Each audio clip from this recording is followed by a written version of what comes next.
Olá, somos Lagoinha TV, chegando aí na sua casa. É sempre uma honra entrar dentro da sua casa, mesmo que seja pela telinha, e que você possa nos dar alguns minutinhos. Nós somos a Igreja Batista da Lagoinha, aqui na Nova Marabá, na Folha 32. Então, já anota aí o endereço, e está começando o nosso Lagoinha TV. E eu te convido, vem junto com a gente.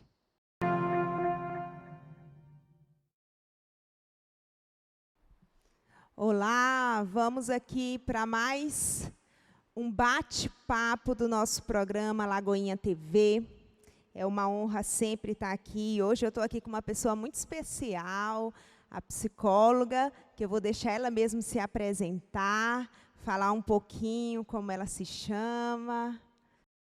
Boa noite, quero agradecer o convite de estar aqui hoje com vocês. Eu me chamo Adriana, né?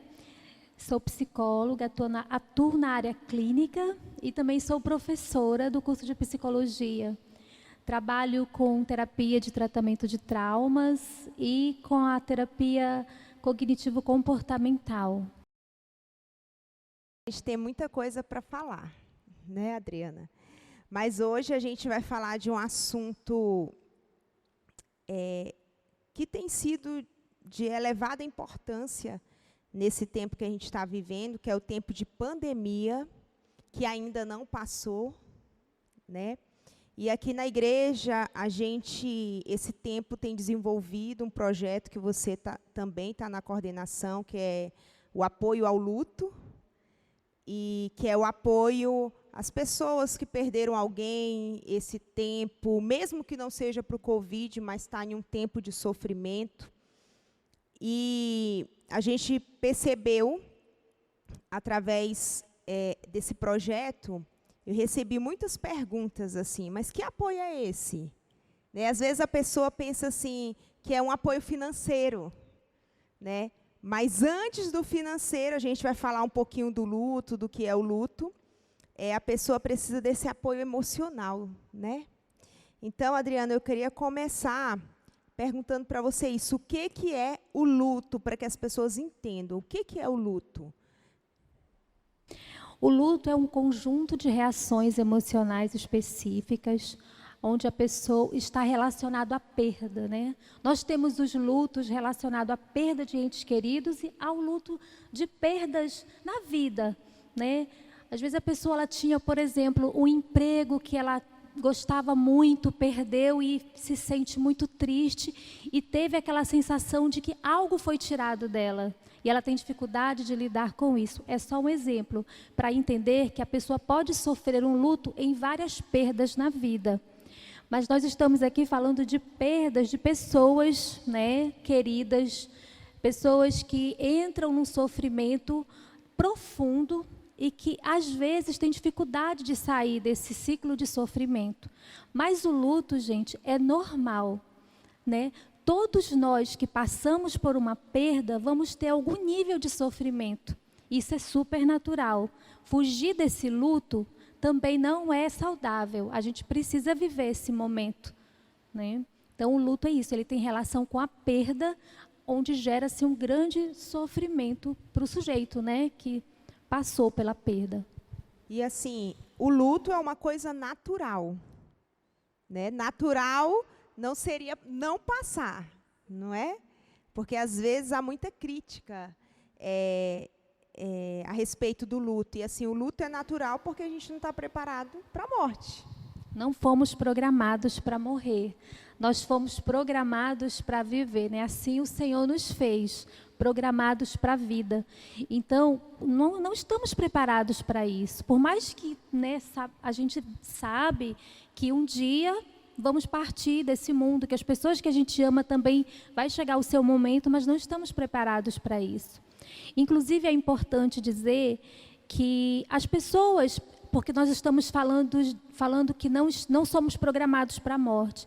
Aquelas pessoas que desejam a morte, que tiram sua vida, então, como assim, né? Como entender isso? Na verdade, a pessoa que chega ao ato de cometer o suicídio, ela não quer morrer, ela quer tirar a dor que ela está sentindo. A dor, a angústia é tão é tão pesada, é tão difícil de lidar, que ela entende que se ela tiver esse ato, tudo vai acabar. Mas ela quer tirar a dor.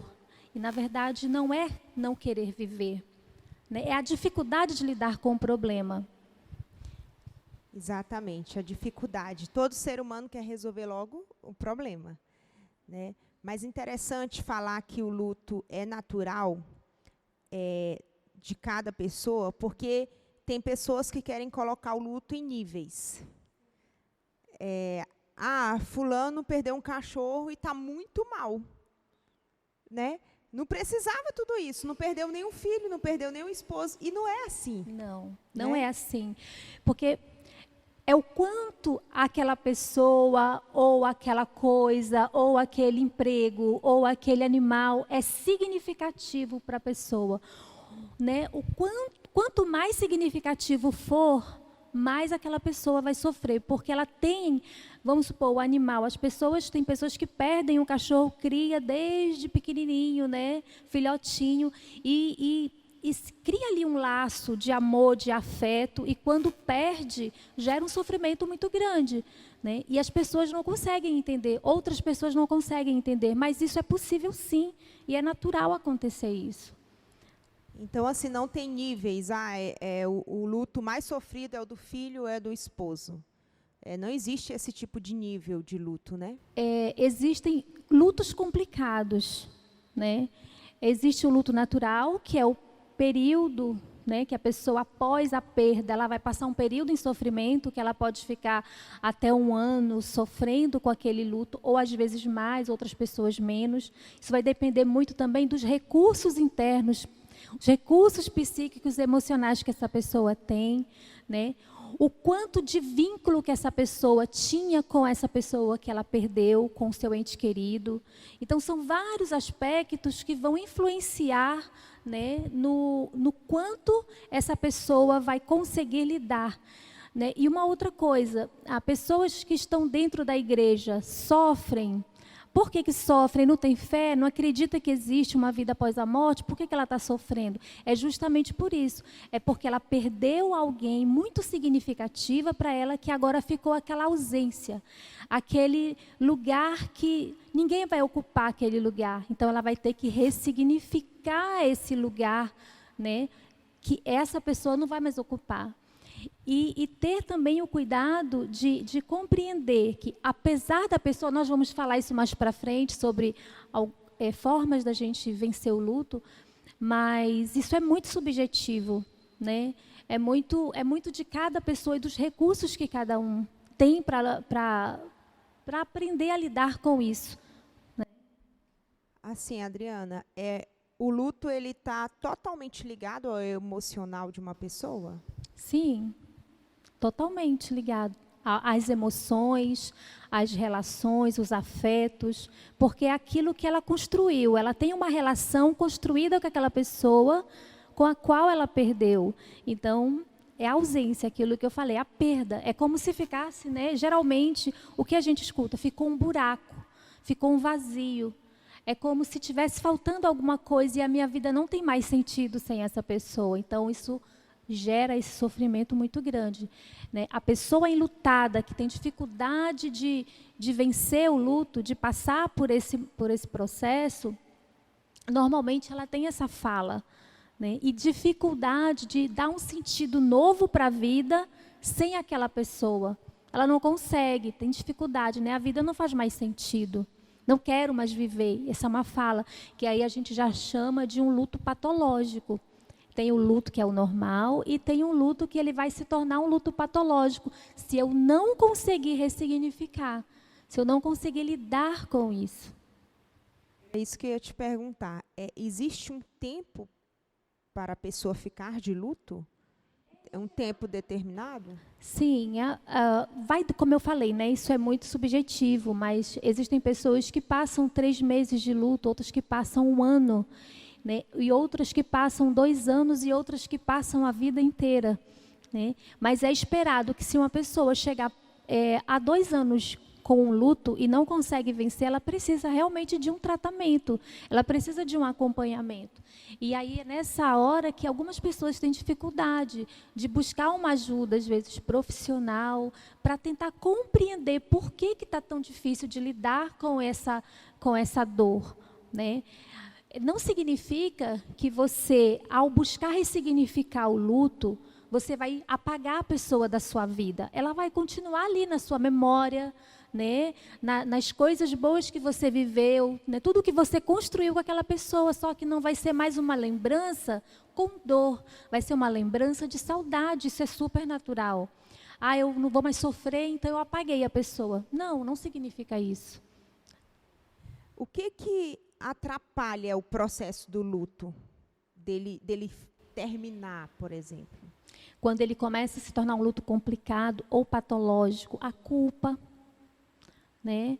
Às vezes, algumas pessoas relatam isso, né? Que, poxa, eu não consegui ter aquela conversa, eu não consegui fazer aquele conserto, eu não tive tempo de dizer o que eu queria para essa pessoa, então isso gera um grande sofrimento, né? A não aceitação da perda, né? Então, o luto tem algumas etapas, né? Que a gente fala que no início a pessoa ela não aceita, a não aceitação. Tem a etapa que ela fica com raiva, a etapa da barganha, a etapa da depressão e a etapa da aceitação. Então, o luto ela tem essas fases, né? Quem já não observou, conheceu alguém, né, que teve uma perda e às vezes se volta contra Deus, começa a fazer algumas barganhas, né? Ou então fica com muita raiva. Por que aconteceu isso? Foi porque é comigo? Ou porque era com quem eu amava? Né? Então, essas etapas, elas, né, algumas pessoas estacionam em alguma dessas etapas e não conseguem evoluir. E aí fica nesse ciclo de sofrimento, e isso pode acontecer, né? Da culpa, de não estar ali naquele momento, por que eu não fiz alguma coisa, e a autocobrança, né? Entender que a vida tem seu tempo, entender que existe tempo para todas as coisas, é uma forma também da gente trabalhar a aceitação, né? Na vida, das perdas que a gente tem, né? Assim, a culpa, ela é um peso, né? Porque tem pessoas que já têm esse sentimento em todo o tempo de culpa. Aconteceu um problema, a culpa é minha. Aconteceu isso, a culpa é minha, né? E, assim, como trabalhar a culpa? O que agrava a culpa em uma pessoa? Porque a gente observa, principalmente, esse tempo de Covid, e até no projeto que teve apoio ao luto, que as pessoas elas se culpam e a gente está diante de uma doença que só Deus para nos guardar, né? Então, assim, até os médicos vão fazendo tudo que está ao seu alcance e mesmo assim as pessoas se sentem culpadas, né? Mesmo assim, eu poderia ter levado, eu poderia não ter levado, eu poderia ter cuidado mais, eu poderia, né? O que agrava essa culpa, né? Como se libertar dessa culpa, desse peso? Eu vou substituir a palavra culpa por responsabilidade. Por quê? Porque normalmente quem tem o discurso de culpa, ela fala justamente essa fala, por que eu não fiz? Então a gente pode perceber aí uma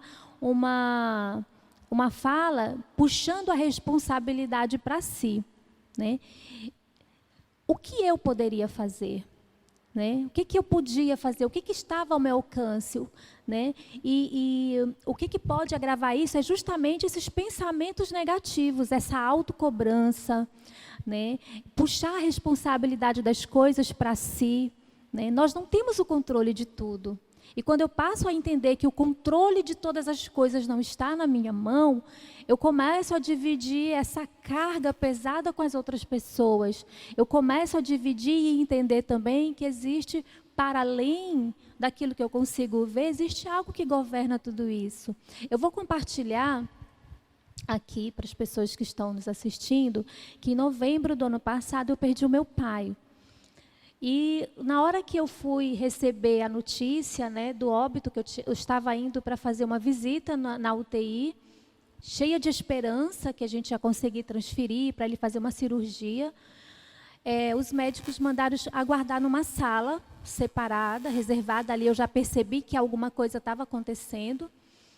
E quando eu cheguei lá, o médico disse, olha, eu tentei fazer tudo para salvar o seu pai e eu não consegui. Naquele momento, eu quis me desesperar, né? Foi o choque, foi aquele, como assim, né? Não estava esperando, então é como se arrancasse alguma coisa de você. O médico olhou para mim e falou assim, olha, existem coisas que não dependem da vontade do médico, não depende da sua vontade, não depende da vontade da equipe, mas depende da vontade de Deus, que tem o controle de todas as coisas. Ele falou isso para mim. Aquilo me acalmou, porque eu entendi essa questão do existe o tempo para todas as coisas, né? Então, pensar dessa maneira naquele momento me ajudou a entender aquele momento e dar um sentido para ele diferente. Eu deixei de ficar triste porque meu pai não estava ali? Não, eu fiquei triste. Mas eu não carreguei o peso, eu só sentia tristeza, né? Da perda mesmo, da ausência da pessoa. Mas eu fiquei... foi até meio confuso para mim naquele momento, porque eu estava no meio de uma tempestade, mas o meu coração estava tranquilo. Porque eu estava confiando nessa palavra, e aquilo me ajudou. E aí eu quero aproveitar para falar para quem está ouvindo a gente, né, pode pensar, nossa, ela é psicóloga, está falando isso. A ciência não nega isso. E, inclusive, nós temos estudos que comprovam que a pessoa que nutre uma fé, a pessoa que ela busca alimentar a fé, ela produz esperança. Uma pessoa que não acredita em algo, que ela não se fortalece, ela é uma pessoa sem esperança. E a esperança, ela produz na gente saúde, né? A fé, ela produz isso. A esperança é o que dá sentido, é o que dá o fôlego. Exatamente. Né? E interessante, Adriano, que você falou da perca do seu pai. O que o médico estabeleceu no seu coração? A soberania de Deus. Ele quis dizer, olha, existe algo mais soberano, tudo que estava na mão humana foi feita, né? E isso trouxe uma chave para o coração de vocês, né? Deus é soberano. E Ele quis assim. Ou seja, sai a responsabilidade das mãos do homem e agora entra na mão de Deus. Né? E às vezes as pessoas elas ficam perdidas porque fica esse vazio. A gente já sabe que a gente vive em uma sociedade que cada dia se procura de quem é a culpa. De quem é a culpa do Covid? De quem é a culpa da nova doença que vai surgir? De quem é a culpa? Então já se vive nesse mundo, né? Esse mundo pesado, onde as pessoas querem apontar, né? Onde as pessoas querem julgar. E é tão lindo quando esse doutor disse isso, porque ele traz a realidade, porque chega um momento que a gente precisa ter uma realidade. A gente precisa ter um ponto onde a gente vai firmar para que o vazio não fique, porque senão a sua mente fica perturbada. É tantos porquês e tem porquês que a gente não vai entender. Né? E é tão bom descansar assim, nessa verdade. Deus é soberano. Em algum momento a gente vai entender todas as coisas, porque Ele é soberano. Em algum momento, né, pastora? E alimentar isso é, assim, uma chave preciosa para a gente conseguir se sustentar de pé e encontrar sentido na vida. Eu tenho atendido médicos no meu consultório, profissionais da saúde, que têm lidado com a morte, e tem muita dificuldade. Não pensem vocês que os médicos, as pessoas que trabalham na área da saúde não têm, porque tem. Eles assistem isso todos os dias. E alguns têm muita dificuldade, por isso estão na terapia, para poder ressignificar algumas coisas, se fortalecer emocionalmente. Então, nós estamos todos, né, vivendo, né, estamos passando por situações, essa onda de dificuldades, ela chega em todos os níveis e classes sociais, não é porque eu sou menos favorecido financeiramente, eu sou muito favorecido, que eu não vou sofrer. Então, todo mundo, né, nós estamos aí nessa luta. Mas buscar compreender o seu lugar no mundo, alimentar aquilo que você acredita, nutrir o teu coração de esperança, isso faz muita diferença, né? Muita diferença. Então, Adriana, isso que você falou sobre os médicos, acontece com médico, com pastor, porque, imagine, o médico, ele já tem aquela responsabilidade. Eu salvo vidas. Eu sou esse canal para salvar vidas. Né? E ele vê muita gente morrer, mas ele vê casos assim, a pessoa sobreviver. E aí, quando chega nele, ele fala, meu Deus, eu não consegui salvar o meu. A mesma coisa, às vezes, é pastores. Esse tempo tem muito pastor em sofrimento. Né? Que fala assim, pastora, eu sempre tive esse dom de cura, ajudei tanta gente dentro da igreja, e não consegui ajudar o meu filho dentro de casa. Eu estou entrando em depressão porque eu não consigo ajudar o meu filho dentro de casa, eu não consigo ajudar o meu esposo, eu não consigo impedir um monte de coisa que acontece dentro da minha casa. Né? E aí eu acho lindo, porque o Senhor fala que a gente é um corpo. Ele não ia deixar a gente ser autossuficiente, é nesse momento que a gente precisa do próximo. É o dom do próximo que vai me abraçar, é o dom do próximo que vai me socorrer. Né? E o que eu tenho é para o próximo, e o que o próximo tem é para mim. Sim. É lindo, né? Perfeito. Exatamente. E por que a gente tem mais dificuldade, às vezes, de ajudar quem está em casa? Os nossos. Talvez pode ter alguém aí ouvindo, falando, poxa, eu não consigo ajudar o meu filho, eu não consigo ajudar o meu esposo, eu tenho mais dificuldade, porque as nossas emoções também estão envolvidas naquele contexto. E quando a gente vai ajudar uma pessoa de fora, a gente está de fora olhando uma situação, e dentro de casa nós estamos envolvidos naquela situação e precisamos de ajuda, precisamos de um olhar de fora para nos ajudar. Né? Então, assim, o que eu vejo, por exemplo, dos profissionais de saúde é, a minha mãe estava no leito, tem um paciente assim, minha mãe estava no leito e eu não consegui ajudá-la, e eu pensei, poxa, eu ajudo tanta gente e não consegui salvar a minha mãe. Né? Então, carrega uma culpa pelo conhecimento que carrega, por não ter conseguido ajudar. E aí é onde a gente vai trabalhar, mas qual é o lugar que você ocupa ali? É de médico, é de enfermeiro ou é de filho? Naquele momento, você é filho. Nós temos vários papéis que a gente desempenha na vida. Né? Por exemplo, eu sou mulher, mãe, psicóloga, né? Eu sou professora, eu sou serva, mas existem momentos específicos na vida que você está exercendo aquele papel. E ali você é só mãe, ou você é só filha. Né? Foi quando, lembrando lá do meu pai, o médico falou, hoje aqui você só é filha. Hoje você não é psicóloga aqui, hoje você é filha. Hoje você pode chorar, você pode se derramar porque você é filha. Ele ainda falou isso para mim. E é uma verdade.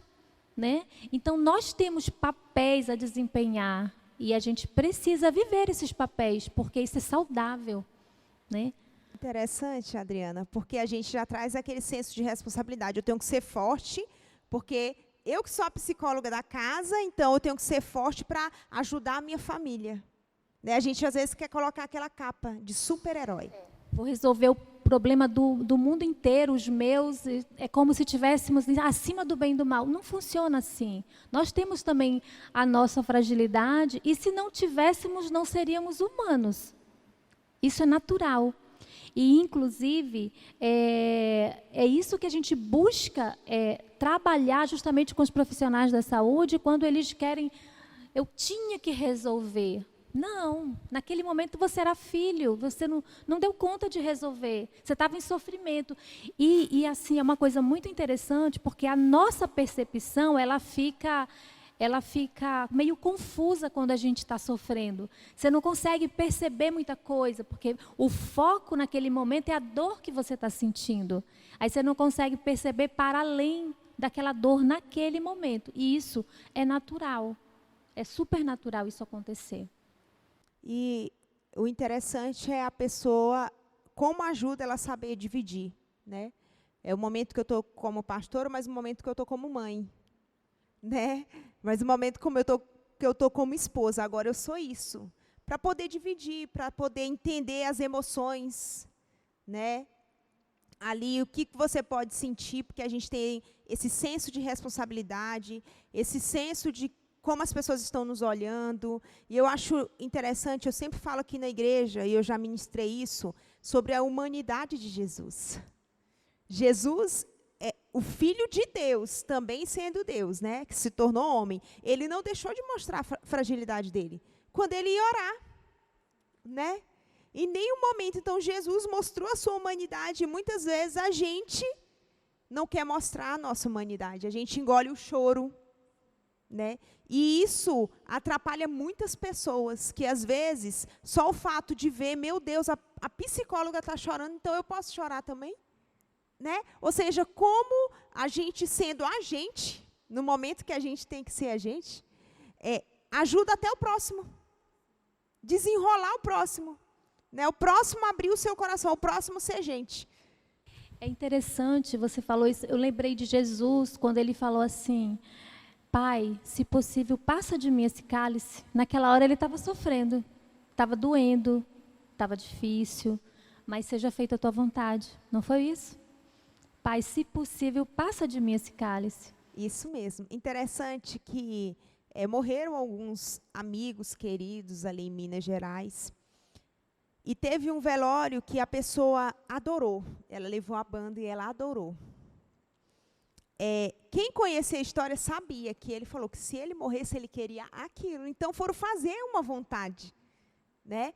Mas eu me lembro que uma pessoa fez um comentário e falou assim, meu Deus, que Deus me dê força para adorar, porque eu acredito que no meu momento eu não vou conseguir. Eu falei, é isso, você não é fulano. Né? Você não precisa ter essa força. Entendeu? Você não precisa ser isso, porque às vezes a pessoa ela fica buscando um padrão até mesmo na internet. Até para o luto se busca um padrão, né? E assim, e cada um tem uma identidade, cada um tem um nível emocional, tem áreas que não é porque a pessoa às vezes é mais frágil em uma área que na outra área ela não vai ser frágil, né? Ela pode ser mais forte. Mas cada um precisa se respeitar, até no momento do luto. Sim, com certeza. Né? Precisa, exatamente.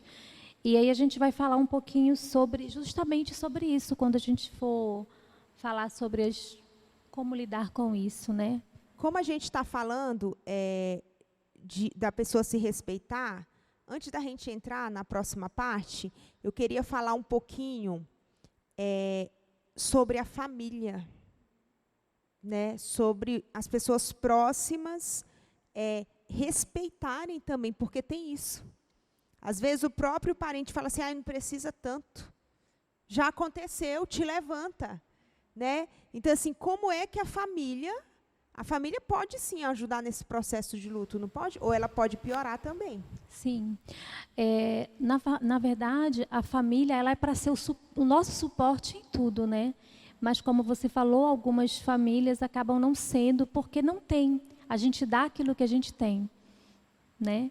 A gente só consegue dar aquilo que a gente tem. Algumas pessoas falam, poxa, mas eu não recebo esse apoio, eu não recebo esse acolhimento.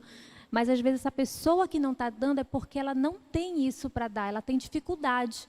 Então, pela dificuldade que ela tem, ela não consegue transmitir isso.